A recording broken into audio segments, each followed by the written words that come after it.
चलिए चार का चौका का सीक्वेंस बताते हैं आपको। सबसे पहले सस्ता ऑप्शन लेंगे सोनी पटनायक से, उसके बाद हम चलेंगे एफएनओ सुपरस्टार के लिए प्रशांत सावंत जी के पास, चार्ट का चमत्कार के लिए आज चंदन तैयार हैं, और मिड कैप फंडा के लिए मयूरेश जोशी से लेंगे एक ट्रेड। सोनी जी शुरुआत करिए आप। यहाँ पे सस्ता ऑप्शन में कॉनकॉर की 840 कॉल ऑप्शन दिसंबर सीरीज 20 रुपए में चल रहा है। यहाँ पे रेकमेंड करना चाहती हूँ, यहाँ पे आप बाई कर सकते हैं। स्टॉप लॉस यहाँ पे रहेगा 14 रुपए का, टारगेट है 30 का पहला टारगेट रहेगा, उसके ऊपर सस्टेन करता है तो 36 के टारगेट्स हैं।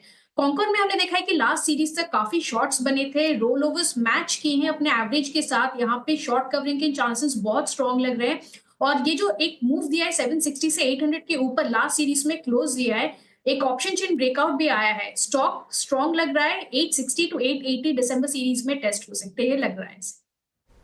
ओके प्रशांत जी, आपने क्या चूज किया?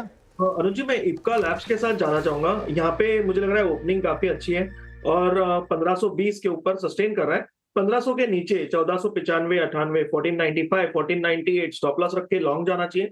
यहाँ से मेरा टारगेट होगा 1585 से लेके 1600, 1585, 1600।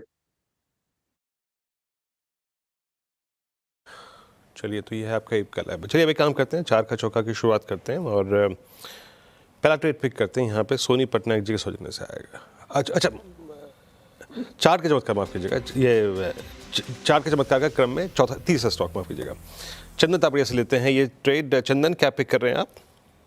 बिल्कुल वीरू, देखिए वीरू, इस बाजार में हमारा 3 सेक्टर पे पॉजिटिव हुआ है। एक तो आपका सेलेक्टिव आईटी हुआ, दूसरा डिजिटल बास्केट हुआ, और तीसरा आपका डिपॉजिटरी या फिर कैपिटल मार्केट रिलेटेड सेक्टर रहा। तो ये 3 सेक्टर है जो हमें लगता है लगातार परफॉर्म करते हुए नजर आएंगे।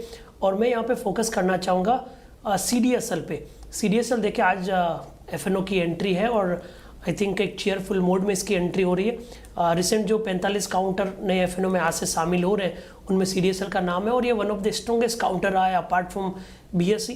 तो पॉजिटिव सेटअप है। टेक्निकली मैं बात कर रहा हूँ कि मल्टीपल कंसोलिडेशन ब्रेकआउट के लिए तैयार हो रहा है। पिछले लगभग 66 दिनों में, 66 डेज में ये बार बार काउंटर अपने आप को 1600 के ऊपर निकालने का प्रयत्न कर रहा है, और अब की बार ये डिसाइसिव ब्रेकआउट हो रहा है, इसलिए ब्रेकआउट सक्सेसफुल होना चाहिए। 1600 का ही सपोर्ट रहेगा, ऊपर में 1720 तक के टारगेट सीडीएसएल पे बनने चाहिए। तो चार्ट के चमत्कार में सीडीएसएल है जहाँ पे 4 से 5% के स्विंग बनने चाहिए।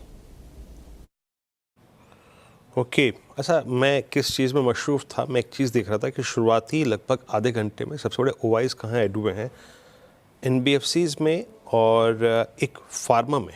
आज पहले सेशन में अभी तक शॉर्टिंग हो रही है एनबीएफसीज़ में और फार्मा में, सॉरी ये एफएमसीजी में। लुक एट कोलगेट डे लो पे आके ट्रेड करता हुआ। ये कुछ ऐसे स्पेस हैं जो कि थोड़ी सी प्रॉफिट टेकिंग विटनेस कर रहे हैं on the very first day. मैं 30 मिनट्स शॉर्टिंग कर रहा था। क्या एक्चुअली यहाँ से मिड कैप फंडा पिक करते हैं। मयूरेश जोशी हमारे साथ हैं। मयूरेश, क्या पिक कर रहे हैं आप? हमारे रेडर और वॉच लिस्ट पे वीरू जी कैप्लिन पॉइंट लैब्स हैं।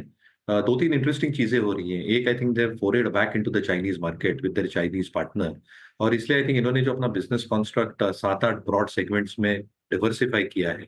एक तो ये स्पेशलाइज्ड एफटीएफ्स में जा रहे हैं। दूसरा, आई थिंक जो ये ड्रग डिलीवरी में जा रहे हैं, स्पेसिफिकली डायबिटीज और ओबेसिटी को लेके, that can be a huge value addition.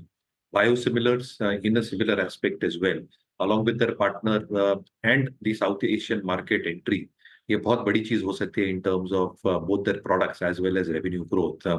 Last but not the least, I think जो medical devices और expectations है जो US मार्केट में ये फोरे करेंगे, स्पेसिफिकली इनकी एरियाज, आई थिंक एक सिलेक्टिव एंट्री होगी, विच विल ऑल्सो मीन कि अगर कुछ आता भी है in terms of tariffs, either or, I think they are protected to a certain extent because of their wide geographical exposure and expectations of new products, actually जो top line और bottom line को सहारा दे सकते हैं। 1100 करोड़ के लगभग cash है balance sheet के ऊपर, which can incrementally be used for organic acquisitions or even a larger amount of dividend payout. तो मुझे लगता है I think Caplin Point labs को आपके नजर में वॉच लिस्ट पे रखना चाहिए। ओके, चलिए चार का चौका में हमने 4 ट्रेड पिक किए, एक एक करके आपके स्क्रीन पे आएगा। और पहला ट्रेड पिक किया गया था सस्ता ऑप्शन सोनी पटनायक जी के सौजन्य से। यहाँ पे हमने कॉनकॉर की कॉल पिक की थी। आज कॉनकॉर सुबह से स्ट्रॉन्ग मूव दे भी रहा है। 840 की call for a possible target 30, 36, 14 रुपये का स्टॉप लॉस। प्रशांत जी ने एफएनओ सुपरस्टार पिक किया। इप्का लैब 1585 और 1600 के लक्ष्य के लिए 1490 का स्टॉप लॉस। चंदन ने चार्ट के चमत्कार पिक किया और उनका ट्रेड था आज CDSL for a possible target of 1720, 1644 का यहाँ पे मौजूदा स्तर है। और मयूरेश जी ने पिक किया मिड कैप फंडा में कैप्लिन पॉइंट को 2138 का स्तर यहाँ पे है। अच्छा अनुज,